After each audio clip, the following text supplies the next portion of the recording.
यदि आपको ये बातें पसंद आईं तो आप इन्हें अवश्य ही आगे बढ़ाएं। आपके 1 या 2 बच्चे हैं और कभी कभार आप उनकी शरारतों पर झल्लाकर उन पर हाथ उठा देते हैं, तो जरा सोचिएगा कि एक शिक्षक इतने सारे बच्चों को कैसे संभालता है। आप खुद टीवी या मोबाइल में व्यस्त हैं, आपका बच्चा आपके पास आता है, आप उस अधखिले फूल को झिड़क देते हैं, जाओ भागो पढ़ाई करो।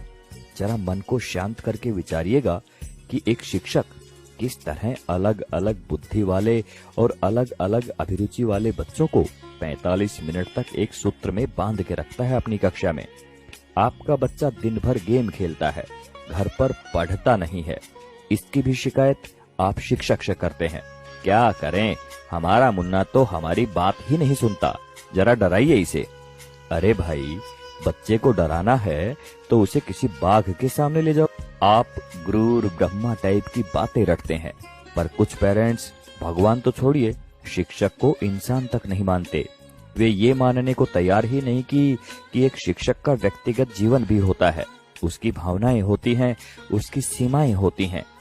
अन्य विभागों के कर्मचारियों की तरह शिक्षक सिर्फ एक वेतनभोगी ही नहीं होता, इसमें सिर्फ सेवा का आदान प्रदान ही नहीं होता, बल्कि छात्र शिक्षक के बीच तमाम मानवीय मूल्यों का भी आदान प्रदान होता है।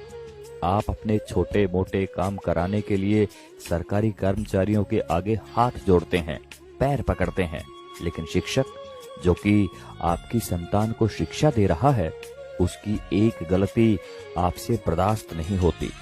आपका बच्चा, वो बच्चा जिसके लिए आपने मंदिरों और अस्पतालों के जाने कितने चक्कर काटे होंगे, अगर एक ही चीज 3 या 4 बार पूछ ले तो आपके शरीर का तापमान बढ़ जाता है।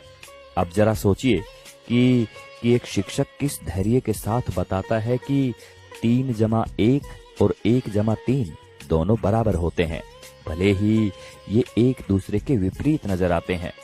अगर वास्तव में बात समझ में आ गई हो तो आपसे हाथ जोड़कर विनती है कि आप हर शिक्षक को भगवान ना सही, कम से कम इंसान समझकर उतना सम्मान अवश्य दें जो कि एक इंसान को मिलना चाहिए। सभी शिक्षक बंधुओं को समर्पित एवं सभी सम्मानित अभिभावकों को चिंतन करने हेतु प्रेषित है ये बात। आप सभी का शुक्रिया। नमस्कार। जय हिंद।